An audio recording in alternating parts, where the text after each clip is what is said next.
Blizzard and Avalanche Night Hits is becoming very popular very fast after the latest buffs, but there's one mistake I see a lot of people do, and even in tournaments, pro players are doing this wrong. Right move, so glad he did it. Avalanche into Blizzard again.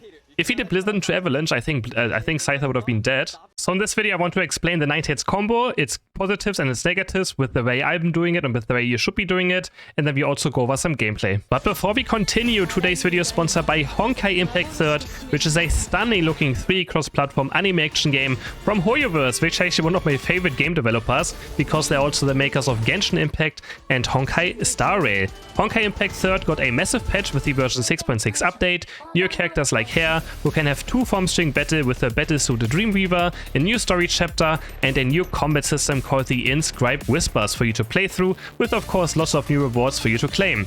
The Terrari Magical Quest and the Merry Market are 2 new events with exclusive rewards, with character outfits like AI's new outfit, Leisurely Melody, which looks very cute, and in-game currencies, so make sure to not miss out on those. You can download Honkai Impact 3rd right now and fully experience the version 6.6 update. Just make sure you either look down below in the video description or the pinned comment, click the link, and you can also use the special code ASHKJHDU for free crystals, azurites, and a free character trial. Become a legend today. First of all, you need to know that if Blizzard hits a wall or terrain, it's going to create this ice area where it slows people down, procs the passive, and deals damage. If you don't hit a wall or nothing, it just does damage in a line. So if you hit Avalanche, which creates a terrain or a wall, you can do Blizzard against it, and you're going to spawn this icy area. So the way I see people doing it is, you know, Avalanche first, which, I mean, it makes the most sense, right? You think when you play this, I'm going to do Avalanche and I'm going to push people into my Avalanche, into this wall, right?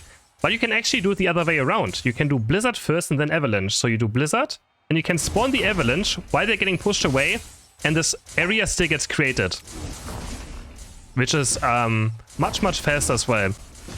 It does have its negatives, which I want to talk about in a second as well, but it's much faster, and the opponents have less time to react to it, because if they see you do Avalanche, right, then they might already start moving or use the dash ability. So if you start with Blizzard into Avalanche, the enemies have much less reaction time. So when is this combo always better? When someone is in front of you, because you also instantly start pushing them away, right? So you push them into the wall, into your ice area, they get frozen, take a lot of damage, right? Avalanche into Blizzard is better when the enemy is very far away. Let's say the substitute is currently running away, and I know that if I do Blizzard, my Avalanche is not going to spawn, right? Because when you do Blizzard, you stand still.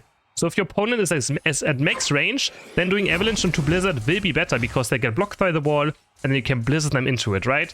That is pretty much it. So if the enemies are in this area, or in this area, you always want to do Blizzard into Avalanche. If your opponent is running away from you, but only if they're running away, if they're running into you, you always do Blizzard Avalanche if they run into you. If they run away from you, and you're at max range, you always do Avalanche into Blizzard to block them up first, and then proc your Blizzard. There is only one wee issue Blizzard into Avalanche has, which can be auto-aim, because auto-aim auto-targets something, right? And that's nothing we can turn off. So, you know, Avalanche will always target onto the lowest HP Pokemon that's around, right? So if you do Blizzard into Avalanche, then sometimes we have to drag our Avalanche very far over. So for an example, right, I want to go for this bunny right here. I will Blizzard it, but my Avalanche will auto-cast on the Altaria. And this can happen in teamfights, because then I need to drag it all the way over, which you can see still works. So even though you have to drag it all the way over, it's just something you have to be very aware about, because if something is low on HP, your Avalanche will go there. So again, I want to Blizzard the right NDD, but my Avalanche will cast on this side, so I need to drag it all the way over. I can still do it in time, but it can be risky. As for example, let's say I want to combo this NDD up here and I do Avalanche first, then it's much safer, because I can drag my Avalanche over, and then I can guarantee the Blizzard hit into the Avalanche, right? Instead of, you know, having to drag my Avalanche all the way around. So this is something you have to be aware in teamfights. It's something you can for sure play around and be aware of, that if someone, you know, is around that is like flanking and he's low on HP, that your Avalanche is going to go towards this. But in general, you can always just drag towards the side where Avalanche goes as well. Just drag it around. The thing is just, right, you can see Avalanche is like a weird skill shot. It's like one of those AoE circuits you have to kind of drag around. But yeah, you can always drag it very fast. Just always drag in the same direction, right? Like to the left side and to the left. Just always drag the same direction, your right stick when you press both buttons, and it should still go most of the time. You can saw, even though I was targeting something completely different, it was still quite easy for me to switch around my Avalanche. So for example, here the red buff maybe as well. I want to go for the Baltoy on the left. I'm going to wait until this goes away. I want to go for the Baltoy on the left. I just drag it over very fast. I still spawn the Avalanche in time, and my Blizzard's going to go out.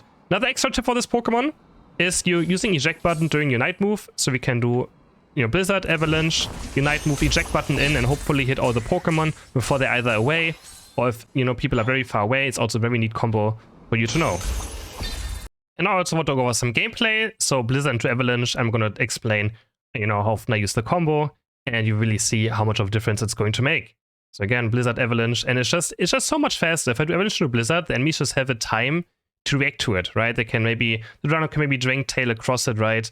And it's very easy as well, the combo. Like, you're not going to see and see if I fail at this game. I don't think I probably did too much. But it's just so much more convenient as well. It's so much faster. It feels very smooth and fun to play than doing Avalanche into Blizzard. In general, NINETALES is a very good Pokemon right now. So just in general, if you want to learn this Pokemon, it's probably a great video anyways for you to watch. Because, yeah, Blizzard into Avalanche, we just push them back already while the Avalanche is being spawned. That is just so nice. Again, Blizzard, Avalanche, we get both right here, knock them into the wall. The core reduction buff that NINETALES got is amazing now, because Blizzard Avalanche now aligns perfectly together. Every time our Blizzard Avalanche is up, we can use it together, and that was pretty much the buff. Right here in this scenario, it could have maybe been better to do Avalanche into Blizzard first, but even then you can see that the Duraludon behind was still stunned, right? Like in this scenario, as I talked about, when someone is at max range, right, then Avalanche might be better because it's easier to get, because they might run away first.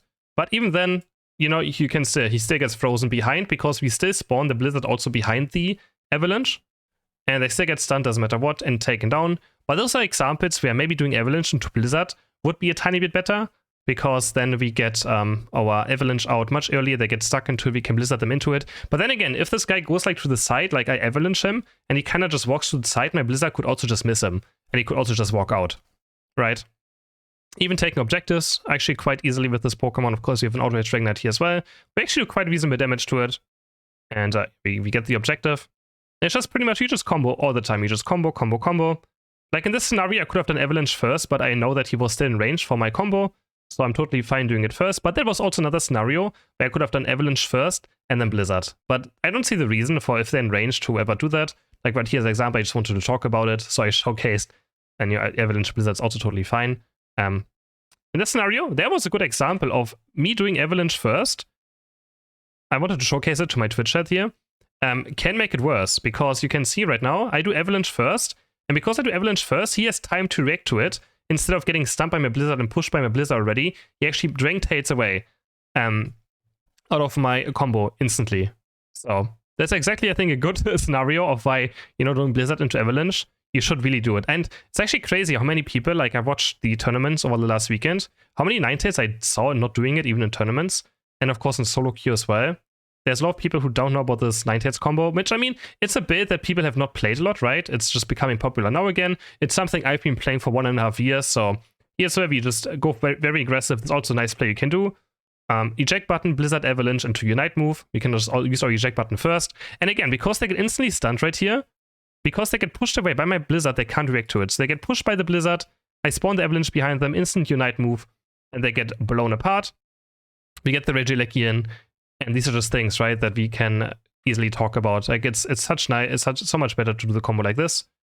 Right here we run away, try to just get him off. And that's why if I do Avalanche into Blizzard here first, I'm just gone, right? Because he has enough time to react to it. Because of me instantly Blizzard stunning him. Like in this scenario, if I do Avalanche into Blizzard first I have to stand still to cast Avalanche and then Blizzard. I'm already be dead. Like he would have gotten one more basic attack out and I would have gotten executed, right? So we just wait around at our max range, Blizzard Avalanche again, take down the Tyranitar, can always fast forward a tiny bit as well. And again, if someone runs into you, Blizzard into Avalanche is always better as well, if someone actually runs towards you, because it's never going to miss. Again, it can only miss if there's like someone on low HP around. Here as well, Blizzard Avalanche, easy combo, he just gets one shot by it, taken down, waiting for the Glaceon. He runs into us, here he was a bit faster, but even in this scenario, doing Avalanche into Blizzard would have had even less success at hitting the combo, right? He was just very fast, and he was able to run away out of everything. Fast forward again a tiny bit. Okay, I don't want to fast forward too much. They're trying to cap right now. I'm just gonna walk up and wait for him to start, stop the iframes from happening. Blizzard Avalanche, he's gone. It's just so much faster. Like, it's really just so much faster. And this build is so fun right now, guys. Like, I would recommend you trying it. Blizzard Avalanche here, actually, I kind of messed it up, so I want to take a look at why it messed up. I think I just whiffed it a tiny bit, maybe. So right here, maybe it was auto-aim Blizzard into... Okay, I just missed my Avalanche on Lapras. I just misaimed my Avalanche. That's all that happened.